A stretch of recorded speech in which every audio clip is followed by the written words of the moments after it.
احمد حبته جنيه ومرضتش تسيبه ولا ترجعه لاهله غير وهو جثه. من غير ما اطول عليكم، صلوا على النبي وتعالى نعرف القصه بس بعد الانترو.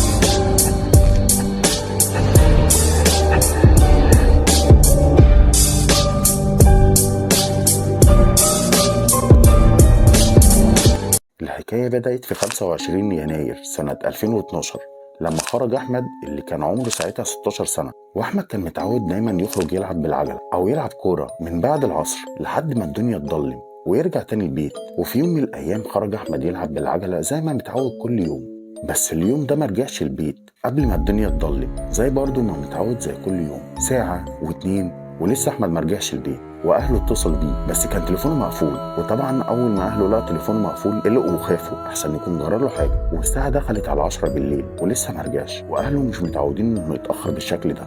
فراح اهل احمد يسالوا زمايله عنه فقالوا له احنا ما نعرفش عنه حاجه، احنا حتى كنا مستنيينه يلعب النهارده معانا كوره بس ما جاش. فاهله قلقوا اكتر. بس وهم بيسالوا اهل القريه حد قال لهم انه شافوا بعد العصر كان رايح ناحيه الجبل، والجبل ده اسمه مضر. وهنا خافوا اكتر واكتر عشان الجبل ده منتشر عنه حكايات واساطير من اهل المنطقه انه جبل مسكون بالجن، وان اللي بيروح هناك بنسبه كبيره ما بيرجعش تاني. وكان الكل بيحذر من دخول الجبل ده في وقت اسمه الوقت المحرم، اللي هو كان اول ما الشمس تغيب لحد ما الفجر يطلع. كان بيتقال انه في الوقت ده لو حد قرب منه في حاجات كتيره بتحصل له غريبه، ممكن يسمع اصوات غريبه واصوات همس، او ممكن يشوف حاجات بتظهر وتختفي زي حيوانات تشوفها وتختفي فجاه. وبعض الاقاويل بيقولوا ان الجبل ده مملكه للجن وانه بيأذوا اي حد يقرب منه في الوقت ده. وما تنساش انك تشترك في القناه وتعمل لايك عشان تتابع كل جديد. ولو حابب تعرف قصه رعب ليها علاقه بالجبال والجن يبقى اتفرج على القصه اللي هتظهر فوق دلوقتي، بس ما انصحكش تتفرج عليها لوحدك. المهم ساعتها ان ابو احمد واخواته واهل القريه راحوا عند الجبل ده عشان يدوروا عليه. ولما راحوا كانت المفاجاه، لقوا عجله احمد مسنوده على شجره. وهنا اتاكدوا ان احمد موجود في الجبل، فابتدوا يدوروا عليه لحد نص الليل بس ما لقوش ليه اي اثر. فقرروا انهم يروحوا ويجوا تاني يوم عشان هيبقى صعب انهم يشوفوا حاجه، وبعدين عشان ما يتأذوش. واهله كانوا منهارين من اختفاء احمد ومستنيين بفارغ الصبر ان النهار يطلع عشان يكملوا بحث عنه. وفعلا اول ما النهار طلع اتجمعوا كلهم عشان يرجعوا للجبل. بس اهل القريه قالوا لابو احمد ان الجبل كبير جدا وانهم مش هيقدروا يدوروا في كل مكان فيه، فاحنا نبلغ الشرطه لانهم برضه هيتعاملوا باحترافيه اكتر. وفعلا بلغوا الشرطه اللي جت باعداد كبيره وابتدوا يمشطوا الجبل كله، بس برضه مش لاقيين اثر ليه كانه فص ملح وداب، لدرجه انهم استعانوا بهليكوبتر عشان تساعدهم اكتر في البحث. الموضوع اتطور لدرجه انهم استعانوا بقوات من الجيش وكلاب بوليسيه اللي شمموها ريحه حاجه كان احمد لابسها. والكلاب بعد ما شمتها فضلت تمشي ورا الريحه لحد ما فجاه الكلاب وقفت في مكان معين وفضلت تهوهو كانه اختفى هنا. والموضوع ما وقفش لحد هنا، ساعتها استعانوا بشخص بيسموه متتبع الاثر، وده بيبقى واحد ليه خبرة أكتر في تضاريس الجبل ويقدر يدور على آثار الأقدام بدقة أكتر. المهم جابوه وراحوا عند الجبل وبالتحديد عند مكان العجلة بتاعت أحمد، وقالوا له شوف لنا آثار الأقدام بتاعت أحمد من أول ما نزل من على العجلة. الغريب ان متتبع الاثر فضل يدور على اثار القدم بتاعت احمد اللي جت عند منطقه معينه واختفت. ساعتها قال لهم ان احمد لما نزل من على العجله مشي شويه وكانت خطواته سريعه كانه كان بيجري من حاجه، وجه عند مكان معين ولف وحاول يرجع للعجله تاني بنفس الخطوات السريعه كانه كان بيجري من الخوف بس ما وصلش للعجله. والكل استغرب من كلام المتتبع اللي قال انه قبل ما يوصل للعجله اثار رجله اختفت وكانه في حد رفعه من على الارض فجاه. والاغرب ان مفيش اي اثر لاي شخص تاني. وطبعا الخبر انتشر في البلد كلها وكان الكل خايف من كلام متتبع الاثار وان الكلام ده ممكن يكون بفعل الجن، اللهم احفظنا. ومن هنا وبعد فتره كبيره من البحث على احمد الشرطه والجيش يأسوا انهم يلاقوا حاجه من اثر احمد غير العجله اللي لقوها وبطلوا بحث عنه. بس ساعتها اهله قرروا انهم يستعينوا بدجال او بساحر. المهم انهم جابوا الساحر ده او الدجال ده وراحوا بيه عند الجبل وطبعا حكوا له على اللي حصل. فساعتها الدجال ده ابتدى يعمل حاجات غريبه زي مثلا انه ابتدى ابتدى يقول تعاويذ او طلاسم، وابتدى يعمل حركات غريبه، بقى يتنطط زي المجانين وهو عمال يقول التعاويذ دي. ووقف فجاه وراح فجاه قال لاهل احمد قولوا له اسمه ايه بالظبط واسم امه. المهم ابوه قال له على اسمه واسم امه، ورجع الدجال يقول التعاويذ تاني وهو عمال يعمل الحركات الغريبه اللي كان بيعملها. وفجاه الدجال وقف وقال لهم انتوا بتدوروا في المكان الغلط، ابنكم مش في الجبل اصلا. الاهل اتصدموا من كلام الدجال وقالوا له ازاي ده هو اخر اثر ليه كان هنا، امال هو فين دلوقتي؟ ده حتى العجله بتاعته موجوده اهي. الدجال رد عليهم وقال لهم ان ابنكم دلوقتي في عربيه سوداء راكب معاه مجموعه من الشباب والعربيه بتتحرك دلوقتي.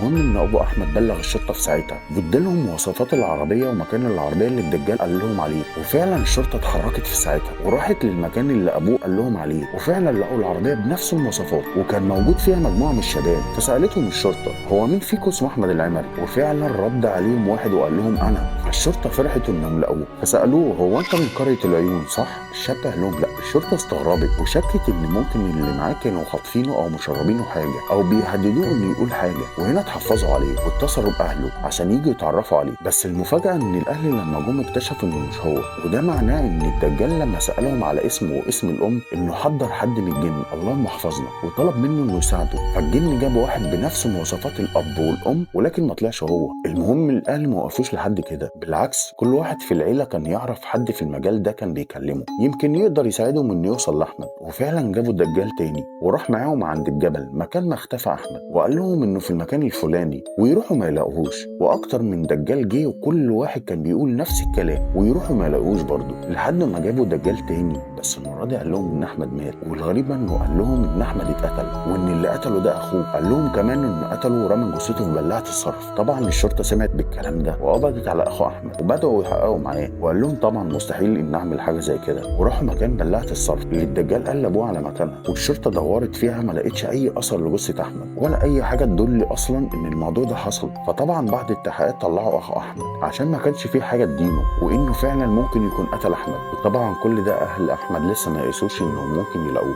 وانه ممكن يكون عايش. المهم انهم جابوا دجال تاني اللي راح معاهم عند الجبل مكان ما اختفى احمد. المهم ان الدجال ده سابهم ودخل جوه كهف وقعد فيها في حدود 3 ساعات، واهل احمد كل ده مستنينه يخرج. بس لما خرج قال لهم كلام مخيف جدا، قال لهم ان احمد لسه عايش بس في جنيات خطفوه، وان في واحده من الجنيات دي حبته ومش عايزه تسيبه ولا ترجعه تاني، وانه مربوط بشعرها طويل وعمال يصرخ، وان الموضوع ده هياخد وقت طويل عشان يعرف يرجعه. طبعا اهل احمد خافوا من كلام الدجال وفضلوا يسالوه عن المكان اللي موجود فيه ابنهم دلوقتي. قال لهم ان ابنكم موجود في مكان تحت الارض وان المكان ده بيدخلوا منه وبيخرجوا من اخر الكهف ده، وهو بيشاور على مكان الكهف. الاهل طبعا كانوا عايزين يدخلوا الكهف بس الدجال قال لهم مستحيل تقدروا توصلوا للمكان لانه مكان تحت الارض. فسالوه طيب ايه الحل؟ الدجال قال لهم اذبحوا الذبايح. وفعلا اهل احمد ابتدوا يذبحوا ذبايح ويسيبوها في المكان على ان ده يبقى اكل للجن اللهم احفظنا، زي ترضيه ليهم عشان يسيبوا احمد. وفضلوا كده فتره لحد ما الدجال قال لهم ان الموضوع صعب ومفيش فايده منه، وقال لهم انه مش راضيين يسيبوه،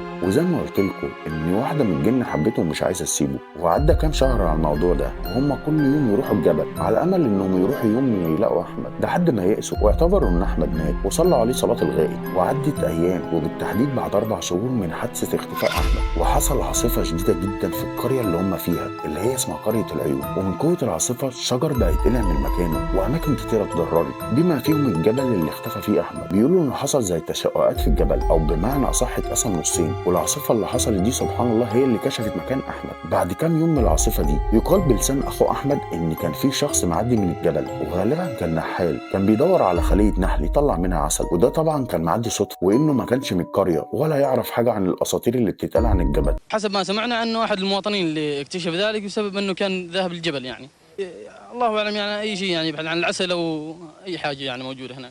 المهم بعد ما قطع مسافه كبيره في الجبل وصل لقمه الجبل وهنا لقى بقايا تليفون. استغرب اصل في تليفون يبقى كان في حد هنا، وبيبص وراه لقى فتحه في نص الجبل واكتشف ان الفتحه دي نازله لعمق الجبل تحت. بما انه شغله بين الجبال كان متمكن ومتمرس انه يقدر ينزل في الفتحه، وفعلا نزل في الفتحه دي لمسافه معينه. وكانت المفاجاه انه لمح حاجه من بعيد زي ما يكون شخص نايم على الارض وتهيأله انها ممكن تكون جثه بس ما كانش متاكد. ولما نزل اكتر اكتشف فعلا انها جثه وكانت على مسافه في حدود 90 متر جوه الفتحه. وبسرعه طلع من المكان وبلغ الشرطه على اللي شافه، وفعلا الشرطه جت وجابوا فرقة مجهزة بالحبال ونزلوا من الفتحة اللي كانت في قلب الجبل عشان يطلعوا الجثة اللي اكتشفوا انها جثة احمد اللي اختفى من 4 شهور. وساعتها طبعا قدروا يحلوا اللغز ان احمد ساب العجلة بتاعته وفضل يمشي في الجبل لحد ما طلع لقمة الجبل، ومن الواضح انه ما خدش باله من الفتحة اللي كانت في قمة الجبل عشان يلاقوا جثته بعد 4 شهور. وهنا اهل احمد على قد انهم كانوا مصدومين من اللي حصل بس قلبهم ارتاح انهم في الاخير لقوا جثته اللي كانت في وسط الجبل اللي كان ارتفاعه حوالي 900 متر، واللي هم كانوا عمالين يدوروا طول الفترة دي من فوق الجبل وتحت الجبل، وفي الاخير لقوه جوه الجبل على ارتفاع 90 متر. بالاستطلاع وكذا رايح لقمة الجبل، موجود هناك مثل الكسر في الجبل يعني بارتفاع 900 متر، يعني تقريبا ما يقارب كيلومتر، فيمكن سقط او زل او حاجه. فلما سقط تقريبا موجوده مثل الرف، طبعا من تحت نفس الشيء جدار متواصل، فهو سقط في هذا الرف. حتى اللي فوق من 900 متر ما ممكن يشوفه، او من الارض اللي يجي تحت ما ممكن يشوفه. كان البحث تحت وفوق في جدار مو ممكن حد يتسلق ابدا، الا اللي يتبع القمه من فوق وممكن يحصله، مثل هذول الباحثين العسول وكذا. وفي الاخر ما طلعش مخطوف ولا جنيه حبته ولفت شعرها حواليه ولا اخوه موته عشان التلفزيون العماني والجرايد ينشروا حقيقه الموضوع ويكذبوا كل الدجالين اللي اهل احمد استعانوا بيهم. بس ده ما يمنعش ان جبل مضر ليه حكايات كتير واساطير على لسان اصحابها. اللي حابب يعرف اكتر عن جبل مضر واللي حصل فيه يكتب لي في الكومنتات، ولو عجبك الفيديو ما تنساش اللايك والاشتراك في القناه عشان ده بيشجعني ان انزل فيديوهات تانية. اشوفكم الفيديو الجاي، تصبحوا على خير، سلام.